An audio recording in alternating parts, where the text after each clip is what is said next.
This new systematic review and meta-analysis looked at how different dietary factors can impact the risk of all-cause mortality in people with type 2 diabetes. The researchers reviewed 107 studies and conducted 45 meta-analyses. They found that each 5 grams of fiber consumed per day was associated with a 14% reduction in risk of total mortality, and each 20 grams of whole grains, which is less than 2 tablespoons for most grains, was associated with a 16% reduction in risk. Each serving of fish consumed per week was associated with a 5% reduction in risk, while each 100 milligrams of omega-3 fats consumed per day was associated with a 13% reduction. They also found that each 100 grams of vegetables consumed per day and each 10 grams of plant protein consumed per day were associated with a 12% and 9% reduction in risk, respectively.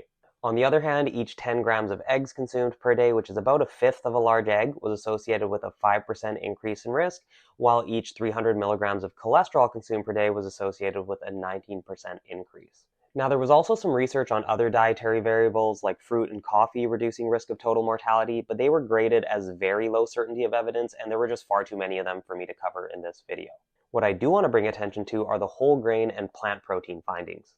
There's so much fear around carbohydrates, particularly amongst those with or at risk of diabetes. But whole grains and many plant protein sources, which are typically high in carbohydrates, are consistently health promoting. So it may be worth speaking with your doctor or dietitian about how to incorporate more of those healthy foods.